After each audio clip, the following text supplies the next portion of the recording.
What's up, guys? So I just recorded like a 15-minute video and I forgot to hit record. So here we go again. So I'm coming to you straight from the forest because trees are some of my favorite people.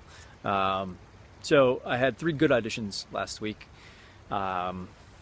bringing my current statistics to 15 auditions, 2 callbacks, 1 booking. I actually just got out of the callback. It's for a cool film.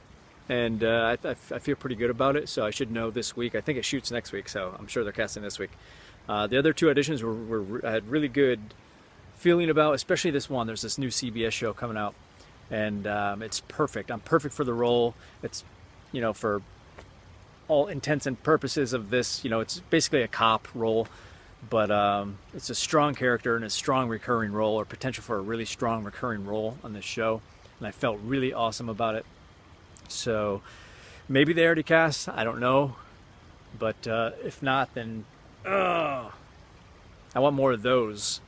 And then I was put on hold for an ABC show, which I was excited about, and that was for a recurring role, and that would have been really good. And I was put it for non-industry folks. Being put on hold is basically it can mean it's down to me and like 1 or 2 other actors, and ultimately they went with somebody else. Somebody who's not going to do as good a job as I would have. So anyway, other fun news this past week, I should say a couple weeks ago, I started interning at this place. I'm not going to name the business because I'm not sure if they want to be involved with this guy. So, but what they do is they're an actor audition taping service. They have classes and workshops there as well. So these guys are my friends. It's down in Atlanta. I'm down in Atlanta, and I'll get to that in just a second. So I interned, and why I wanted to do that, I'm doing about 9 to 10 hours a week. I wanted to meet new actors. You know, I want to bounce ideas off with actors, work with them in auditions, kind of see what's going on, see what parts are going around town.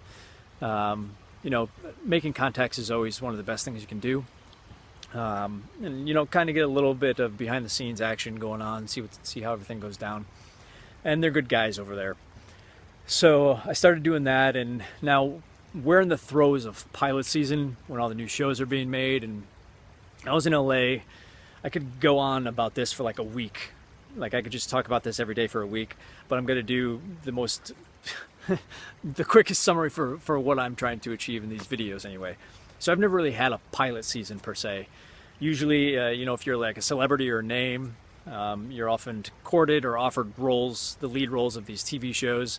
So during the first couple months of each year, they find the stars for the show, and they round the cast out with people that will help sell the show, their names or celebrities, or people that that we're all familiar with. I've never had something like that. I've never had like the correct team in place, the credits in place. So I've never really been considered for that kind of thing. So that's part of the reason I'm down in Atlanta right now. So everything in this industry is like a catch-22. It's not just for actors, it's for directors, it's for writers, casting directors, producers. Everybody's always trying, you know, we all start from nowhere, and we're always trying to take a step up, get to the next step up, and ultimately get to the top. So in order to do that, you know, there's these little incremental steps you have to take along the way. And speaking as an actor, you know, back in my first video or so, I talked about co-star, going up to guest star, going up to recurring, going up to series regular, and all the little levels in between.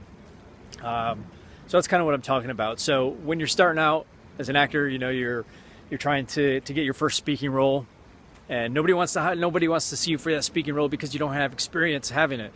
And then you finally get it, and then nobody wants to hire you for a bigger speaking role until you've proven that you've done it in the past. So it's like it's really hard that's why it takes 15 years, 20 years to really break out, because it takes a long time for people to get to know you, and to people to get to trust you, to call you in for auditions for these big parts, because they can't waste time if you're not ready as an actor. They can't waste time auditioning you when they have, you know, 100 actors they can see, and out of the 200,000 plus that are in LA or whatever, they only have time to see so many, and they can't take the time to audition people that they don't know are going to do a good job. So it really takes a long time. Like, I'm definitely talented enough, but the problem is not enough people know about me yet. I'm kind of like in this weird limbo phase that every actor hits, and we all hit at a certain point. So as I mentioned, I'm kind of at a place where the next step up is a really strong recurring, 10 episodes type things on the show, or a series regular. That's where I'm at right now. So in LA, I wasn't being given that opportunity. Why? There's a lot of reasons, honestly. One is like the team that you're with, your manager, your agent.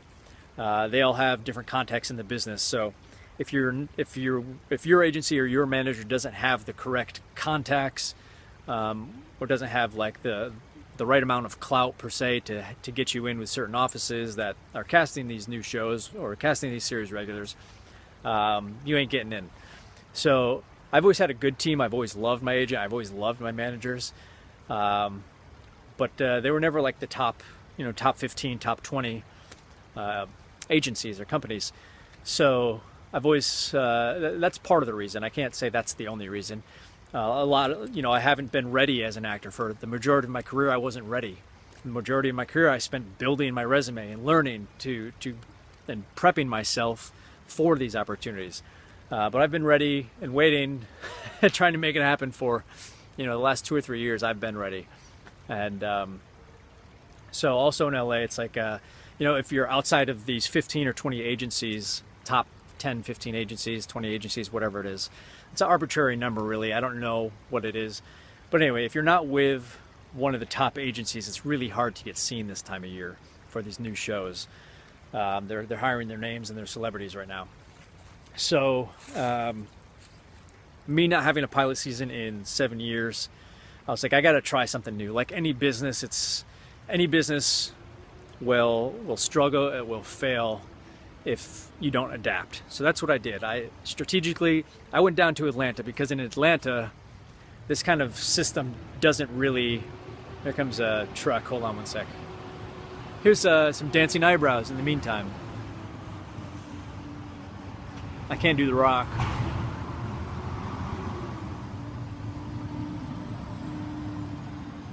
Okay, truck's on. So down in Atlanta, the system, this like exclusive system isn't really in place. Meaning it doesn't really matter which agency you're with, because the shows that are cast down here and the casting directors that are in this market, they're very open to seeing all faces and all resumes. You don't have to have a strong series. You don't have to have a series regular to be auditioning for series regulars here. You don't have to have a strong guest star resume to be auditioning for guest stars here. That might change in the future, but right now that's where it is in Atlanta. So I'm here strategically. My initial thought was I kind of want to work around the system in LA. Strategy wise, if I can get a really good part, something on like a hit show like Homeland or Walking Dead, which I did do Walking Dead, and I'll cover that in another video. But if I can get a really strong role on one of these hit shows that is in this market, which is easier to get seen for, then all of a sudden people in LA who weren't interested in me become interested. And it's a funny story. There's Chris Hemsworth, back before he was playing Thor. Him and his brother had both auditioned for Thor. I don't want to get off too much of a tangent, but him and Liam, his brother, and Chris auditioned, and he didn't hear anything back. And then, like one day, Liam called him up and asked if he could help him work on the role for Thor. So Chris Hemsworth was like, hey, he figured he was out of it because his brother was going back for another audition. So he was helping his brother.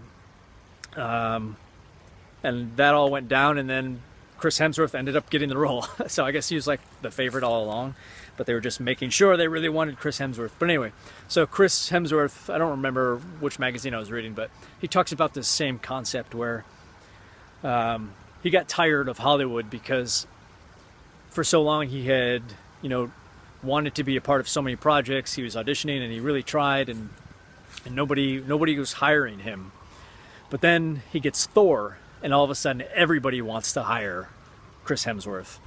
And that's kind of how it works, and kind of how kind of part of the reason, not kind of part of, no, it's part of the reason that I came down to Atlanta was I kind of want to circumnavigate that system strategically. So if nobody's going to be seeing me for this stuff in LA, and part of the reason, like I said when I mentioned the team that I had, good team, but if I have to get with a better team with more clout, who can get me into these offices to get seen by these casting directors and producers.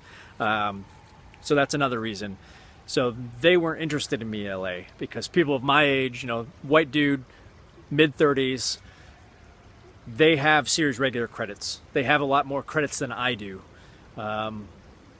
So they're the ones. So I'm competing with people like that who just have a lot more going on for them that are my type.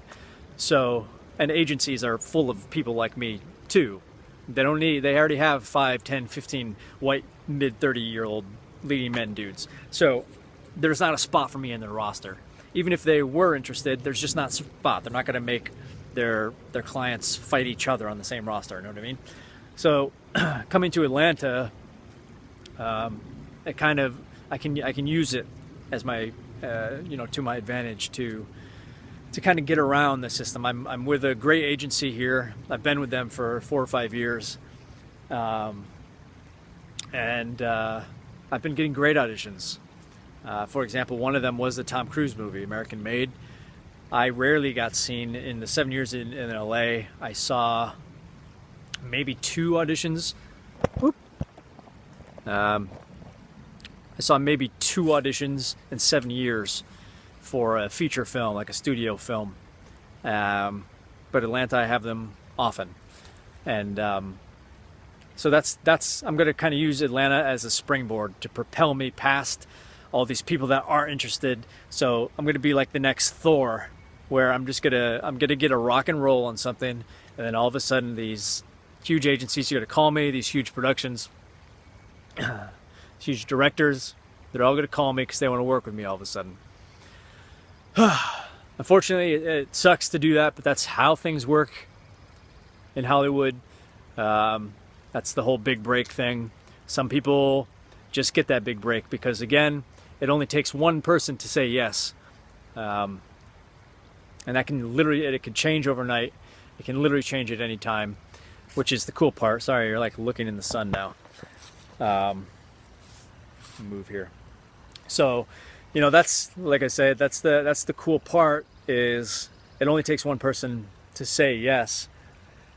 But finding those people when you're a face in a crowd of hundreds of thousands, it can be really tough to stand out in any way. And that's, you just got to do what you can, day by day, part by part, class by class, seminar by seminar, audition by audition. That's how this stuff happens. So let's say a 15-year overnight success, that gives me about a year and a half before I become my 15-year overnight success. So anyway, I hope that kind of describes just a little bit about this system in Hollywood that we all have to fight through, and why it can take so long, and hope some of that's helpful. I had some great ideas come in from you guys, which I'm going to be talking about in the next couple of weeks. So thanks for the comments, and I look forward to talking about, I think next week I'm going to talk about, somebody asked, like, what's my biggest regret from becoming an actor? What's some advice I would give to myself if I was starting off again, or tell other actors. And somebody mentioned talking about actors who back out of projects, and I thought that was an interesting topic. So anyway, I'll be talking about a bunch of things coming up. I have so much to talk about. I hope you guys are doing well, and thanks again for the comments.